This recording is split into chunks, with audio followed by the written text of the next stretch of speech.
দরুদ সালামের ওজিফা, ফজিলত, আমল নিয়ে বিস্তারিত তথ্যবহুল আলোচনা করব। আশা করি আজকের আলোচনাটি আপনাদের জন্য বরকতময় হবে। শেষ পর্যন্ত মনোযোগ দিয়ে শুনবেন, অনেক কিছু জানতে পারবেন ইনশাআল্লাহ। মিশকাত শরীফে প্রিয় নবী সাল্লাল্লাহু আলাইহি ওয়াসাল্লামের উপর দরুদ অধ্যায়ে আছে, হুজুর পাক সাল্লাল্লাহু আলাইহি ওয়াসাল্লাম ইরশাদ করেন যে একবার আমার উপর দরুদ পাঠ করে আল্লাহ পাক তার উপর 10টি রহমত অবতীর্ণ করেন, তার 10টি গুনাহ মার্জনা করেন, তার 10টি মর্যাদা বুলন্দ করে দেন। এবং কেউ যদি রোজ 1000 বার দুরূদ শরীফ পাঠ করে তবে প্রতিদিন তার 10,000 গুনাহ মাফ, 10,000 মর্যাদা বৃদ্ধি হয়, 10,000 রহমত তার উপর বর্ষিত হবে। যদি গোটা জীবন এইভাবে আমল করা যায় তাহলে হিসাব করে দেখুন কি ধরনের ফায়দা অর্জিত হবে। মিশকাত শরীফের উক্ত অধ্যায়ে আর উল্লেখ রয়েছে যে বেশি করে আমার উপর দরুদ পাঠ করবে সে কিয়ামতে আমার অতি নিকটে অবস্থান করবে। মিশকাত শরীফের একই অধ্যায়ে এও রয়েছে, হযরত ওমর রাদিয়াল্লাহু তাআলা আনহু ইরশাদ করেন, দরুদ শরীফ না পড়া পর্যন্ত তোমাদের দোয়াসমূহ আসমান এবং জমিনের মাঝামাঝি স্থানে ঝুলন্ত অবস্থায় থাকে। অতএব পূর্বাপর দরুদ শরীফ রেখে আমাদের দোয়া মাঝে রাখা উত্তম। প্রথমে দরুদ শরীফ, তারপর দোয়া, আবার দরুদ শরীফ, কেননা দরুদ তো অবশ্যই কবুল হবে।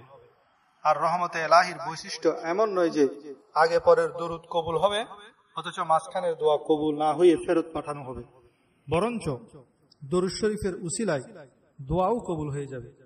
মিশকাত শরীফের একই অধ্যায়ে আছে, আল্লাহর ফেরেশতারা দরুদ পাঠকারীদের খুঁজে বেড়ান, যখনই কেউ দরুদ পাঠ করে তখনই তা আমার দরবারে পৌঁছিয়ে দেয়া হয়।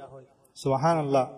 দরুদে পাকের উপর কোরবান, যার বরকতে আমরা পাপীদের নাম প্রিয় নবী সাল্লাল্লাহু আলাইহি ওয়াসাল্লামের দরবারে ঠাঁই পাই, এর চেয়ে মহান তাকদীর আর কি হতে পারে। আবার এই হাদিস দ্বারা একথা প্রমাণ করা যাবে না যে দূরবর্তী স্থানের দরুদ হুজুর পাক সাল্লাল্লাহু আলাইহি ওয়াসাল্লাম নিজে শুনবেন না, কেননা ফেরেশতারা আমল ও আল্লাহ পাকের দরবারে নিয়ে যায়। আকলেরও দাবি এমন যে দু কারণে দরুদ পাঠ করা অতিশয় জরুরি। প্রথমত, এহসানকারীর এহসানের বদলা দেয়া উত্তম, কমপক্ষে তার জন্য দোয়া করা উচিত। যদি কারো ঘরে দাওয়াত খাওয়া হয়, ঘরওয়ালার জন্য দোয়া করে দিতে হবে। আমাদের উপর নবী সাল্লাল্লাহু আলাইহি ওয়াসাল্লামের অসংখ্য এহসান রয়েছে, যার যথাযথ শুকরিয়া আদায় করা আমাদের পক্ষে মোটেই সম্ভব নয়। অতএব কমপক্ষে তার জন্য দোয়া করা উচিত। তেমনিভাবে কোনো ফকির দাতার জন্য দোয়া করে থাকে। একবার সুলতান মাহমুদ তার দরবারে সবাইকে হুকুম করলেন, তোমরা আমার ঘরের সব সম্পদ লুটে নাও। আদেশ পেয়ে প্রত্যেকেই এই কাজে লেগে গেল, কিন্তু কাজী আয়াস রহমতুল্লাহ আলাই সুলতানের পাশে এসে দাঁড়িয়ে রইলেন। সুলতান তাকে জিজ্ঞেস করলেন, হে আয়াস, তুমি কেন কিছুই নিচ্ছ না? তখন আরজ করলেন, সবাই তো বিভিন্ন সম্পদ নিচ্ছে আর আমি আপনাকেই নিলাম, যিনি এই সমস্ত সম্পদের মালিক। তখন সুলতান মাহমুদ বললেন, তুমি আমাকে নিয়েছ, অতএব আমিও তোমাকেই নিলাম। তুমি আমার আর আমি তোমার। এমনিভাবে সর্বপ্রকারের দোয়া দ্বারা দুনিয়া পাওয়া যায়, আর দরুদ শরীফের তেলাওয়াত দ্বারা মুহাম্মদুর রাসূলুল্লাহ সাল্লাল্লাহু আলাইহি ওয়াসাল্লামকে পাওয়া যায়। তাকে পাওয়া গেলে আর কিসের অভাব। দরুদ শরীফ সব ধরনের দোয়া এবং ইবাদতের রেজিস্ট্রি। যেমনিভাবে বীমাকরণ করার কারণে সম্পদ নষ্ট হয় না, বরঞ্চ উদ্দেশ্য অর্জিত হয়, ঠিক তেমনিভাবে দরুদ শরীফের বরকতে নেক কাজগুলো কবুল হয়। আর এই জন্যই প্রত্যেক দোয়াতেই দরুদ শরীফ পাঠ করা হয়।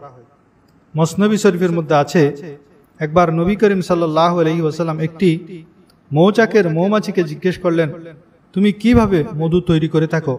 সে উত্তরে আরজ করল, হে আল্লাহর হাবিব, আমি বাগানে গিয়ে সর্বপ্রকারের ফুলের রস চুষে নেই, তারপর সেই রস মুখে করে এনে মৌচাকে ঢেলে দেই, আর সেটিই মধু হয়ে যায়। প্রিয় নবী পুনরায় জানতে চাইলেন, এই রসে মিষ্টি কিভাবে সৃষ্টি হয়? কেননা ফুলের রস তো সুমিষ্ট নয়। তখন মৌমাছি আরজ করল যে আমাদেরকে মহান রব শিখিয়ে দিয়েছেন যাতে করে আমরা বাগান হতে ঘর পর্যন্ত দরুদ পাঠ করতে করতে আসি, আর এই পবিত্র দরুদের বরকতেই মধুর মাঝে মিষ্টির সৃষ্টি হয়। তদ্রূপ বান্দার ত্রুটিপূর্ণ ইবাদতগুলো দরুদের উসিলায় নিশ্চয়ই সৌন্দর্যমণ্ডিত হবে।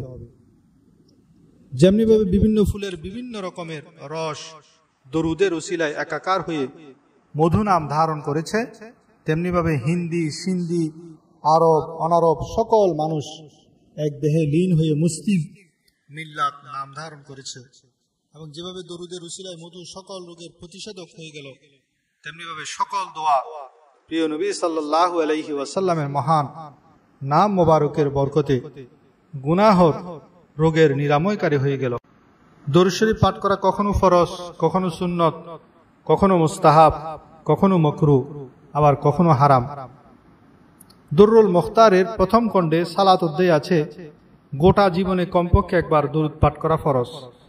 আর যদি কোনো একটি মজলিসে বারবার প্রিয় নবীর নাম মোবারক উচ্চারণ করা হয়, এমত অবস্থায় দুররে মুখতারের মতানুযায়ী প্রথমবার পাঠ করা ওয়াজিব আর প্রত্যেকবার পাঠ করা মুস্তাহাব। আর ফতোয়া শামির মত অনুযায়ী কতক স্থানে দরুদ পাঠ করা মুস্তাহাব পবিত্র জুমার রাত এবং দিনে, প্রতি সপ্তাহে রবিবার আর সোমবার প্রত্যহ সকাল সন্ধ্যা মসজিদে আসা যাওয়ার সময়, হুজুর পাক সাল্লাল্লাহু আলাইহি ওয়াসাল্লামের রওজা মুবারক জিয়ারতের সময়, সাফা মারওয়ার পার্শ্বে জুমার খুতবায়। কিন্তু খুতবা শ্রবণকারী দরুদ মনে মনেই পড়বে আজানের পর, প্রত্যেক দোয়ার পূর্বে এবং পরে, ওযু করার সময়, যখন কোনো গায়েবী আওয়াজ শুনতে পাবে, যখন কোনো কিছু ভুলে যাবে, ওয়াজের সময়, পাঠ অর্জন এবং পাঠ দান করার সময়, ফতোয়া লিখার সময়, বিবাহের সময়, যে কোনো বিপদ আপতিত হলে, মোট কথা এই জাতীয় স্থানে দরুদ পাঠ করা মুস্তাহাব। আর 7 জায়গায় দরুদ পাঠ করা মাকরুহ। স্ত্রী সহবাসের সময়, প্রস্রাব পায়খানার সময়, ব্যবসায়িক সামগ্রী প্রসিদ্ধির জন্য, ধোঁকাবাজি করার সময়, হতবাক হওয়ার স্থলে, জবেহের সময়, হাঁচি আসার সময়। 3 স্থানে দরুদ শরীফ পাঠ করা হারাম। প্রথমত, ব্যবসায়ী ক্রেতার নিকট দ্রব্যের উন্নত মান প্রদর্শন করার জন্য দরুদের আশ্রয় নিয়ে। দ্বিতীয়ত, কোনো মজলিসে যখন কোনো সম্মানিত ব্যক্তি আগমন করেন, তার আগমনী বার্তা জানাবার জন্য দরুদ পড়া হারাম। তৃতীয়ত, ফরজ নামাজের তাশাহুদের মধ্যে যখন প্রিয় নবীর নাম মোবারক আসবে, তখন দরুদ পাঠ করা হারাম। কোরআন শরীফের তেলাওয়াতকালে প্রিয় নবীর নাম মোবারক আসলে দরুদ না পড়াই উত্তম, যাতে করে কোরআন কারীমের স্বাভাবিক প্রবাহে বিঘ্নতার সৃষ্টি না হয়। আর নামাজের মাঝে তাশাহুদের পর দরুদ শরীফ পাঠ করা সুন্নত। ফরজ আর ওয়াজিব নামাজের দ্বিতীয় বৈঠকে দরুদ পড়া সুন্নত, কিন্তু প্রথম বৈঠকে নিষেধ। অবশ্য নফল নামাজের উভয় বৈঠকে দরুদ পড়া সুন্নত এবং দরুদ পড়ার পরই প্রথম বৈঠক হতে দাঁড়াবে। এখন আসুন কোন দরুদ পড়া উত্তম। মিশকাত শরীফ সালাত অধ্যায় প্রিয় নবী করিম সাল্লাল্লাহু আলাইহি ওয়াসাল্লামের দরুদ পড়া প্রসঙ্গে হযরত আবু হামিদ সাঈদী হতে বর্ণিত আছে যে, আমরা মহান রিসালতের দরবারে আরজ করলাম, হে আল্লাহর হাবিব, আমরা কিভাবে আপনার উপর দরুদ পাঠ করব। তখন প্রিয় নবী যে আমাদেরকে নামাজে তাশাহুদের পরে দরুদের তালিম দিলেন, অর্থাৎ দরুদ ইব্রাহিম। এই হাদিসের ভিত্তিতে অনেকে মনে করেন দরুদ ইব্রাহিম ছাড়া অন্য কোনো দরুদ পড়া নিষেধ। এটি নিছক ভ্রান্তি মাত্র। নতুবা মুহাদ্দিসগণ হুজুর পাক সাল্লাল্লাহু আলাইহি সাল্লামের নাম মোবারকের পর শুধুমাত্র সাল্লাল্লাহু আলাইহি ওয়াসাল্লাম পড়েন, তাও নাজায়েজ হওয়া অত্যাবশ্যক হয়ে পড়বে। যদি হাদিস শরীফে বর্ণিত দরুদ ছাড়া